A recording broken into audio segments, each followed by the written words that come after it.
Hello viewers, wish you a very happy Republic day.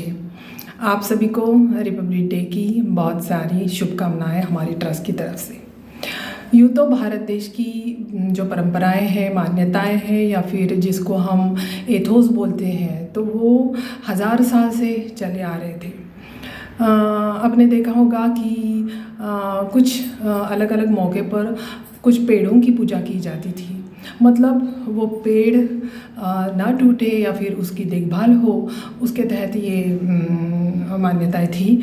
या फिर ये भी आपने देखा होगा कि देवी देवताओं के कुछ वाहन हुआ करते थे, कुछ एनिमल्स, जैसे कि देवी के बाघ, और देवी का वाहन था बाघ, या फिर इंद्र का ऐरावत मतलब हाथी, और फिर गणपति का चूहा, एंड भोलेनाथ के गले में हमेशा नाग दिखाया जाता है। मतलब showing concern, it was a sort of showing concern to the environment and the animals. तो ये हज़ारों साल से भारत देश में चला आ रहा था। और डिफरेंस इतना था कि 26 जनवरी 1950 को कॉन्स्टिट्यूशन जो है वो इफ़ेक्ट में आ गया। उसके तहत कुछ लॉज वहाँ पे बन गए जो कि हर एक इंडियन सिटीज़न को फॉलो करने थे। इसमें एक बहुत ही इम्पॉर्टेंट आर्टिकल है 51 AG, जो हम यहाँ पर मेंशन करना चाहेंगे।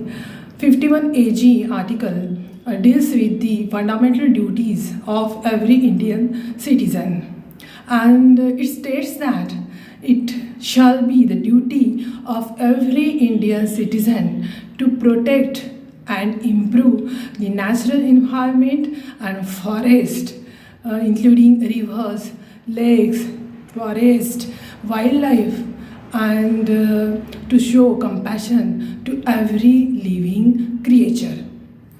तो इंडियन कॉन्स्टिट्यूशन का 51 AG एक बहुत ही महत्वपूर्ण आर्टिकल है, जिसमें इंडियन सिटीजन्स की फंडामेंटल ड्यूटीज़ बताई गई है, और जो बताती है कि हर एक इंडियन सिटीज़न को ये पूरा हक है, और ये उसकी ड्यूटी है कि वो प्रोटेक्ट करे नेचुरल इन्वायरमेंट को, जंगलों को, वाइल्ड लाइफ को, और हर एक प्राणी, हर एक लिविंग बीइंग के प्रति अपना कंसर्न, काइंडनेस शो करे।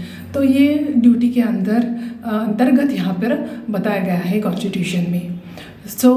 अगर हम ये याद रखते हैं कॉन्स्टिट्यूशन, अब जब हम ये मनाते हैं रिपब्लिक डे, तो अगर हम इस ड्यूटी को 51 AG में जो मेंशन की गई है फंडामेंटल ड्यूटी, इसको फॉलो करते हैं और अपनी इन्वायरमेंट और फॉरेस्ट को इम्प्रूव करने की कोशिश करते हैं, एंड एवरी लिविंग क्रिएचर के प्रति अगर हम कंसर्न शो करते हैं, दया भाव रखते हैं मन में, तो that will be more precise, proper and good.